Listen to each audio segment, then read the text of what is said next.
दो दोस्त एक घने जंगल से होकर कहीं जा रहे थे। दोनों काफी गहरे दोस्त थे और अपनी दोस्ती को लेकर दोनों ही बातें करते हुए जा रहे थे।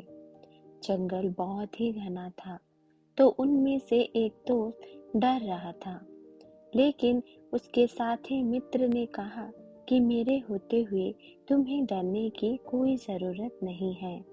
मैं तुम्हारा सच्चा और अच्छा मित्र हूँ। इतने में ही सामने से एक बड़ा भालू उन्हें नजर आया। जो दोस्त कह रहा था कि मैं अच्छा मित्र हूँ, वो भालू को देखते ही भाग गया। दूसरा मित्र कहता रहा कि मुझे छोड़कर मत भागो, लेकिन वो भागते हुए एक पेड़ पर चढ़ गया।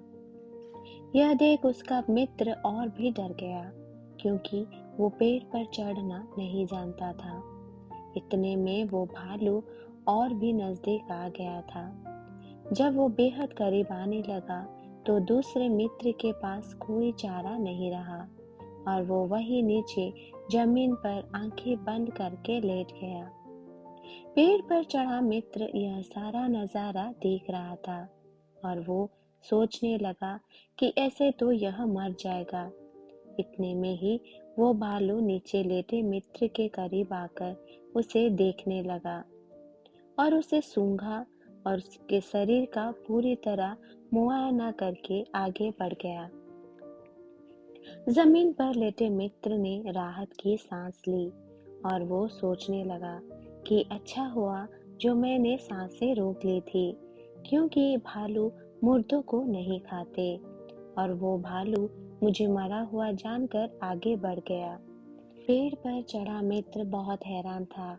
भालू के जाने के बाद वो नीचे उतरा और उसने अपने मित्र से पूछा कि आखिर उसने क्या किया था। वो भालू उसके कान में क्या कह रहा था। मुर्दा होने का नाटक कर रहे मित्र ने कहा कि भालू ने मेरे कान में कहा कि बुरे वक्त में ही सही दोस्तों की पहचान होती है। इसीलिए कभी भी ऐसे दोस्तों के साथ मत रहो जो बुरा समय देखकर तुम्हें अकेले छोड़कर भाग जाए और जो वक्त पर काम ही ना आए। दूसरे मित्र को समझने में देर न लगी और फिर दोनों आगे बढ़ गए। आपको मेरी ये कहानी कैसी लगी, मुझे कमेंट करके ज़रूर बताना। और कहानी अच्छी लगती है तो मेरे चैनल को प्लीज़ लाइक, शेयर और सब्सक्राइब ज़रूर कर देना। और मेरी कहानी सुनने के लिए आपका बहुत बहुत धन्यवाद।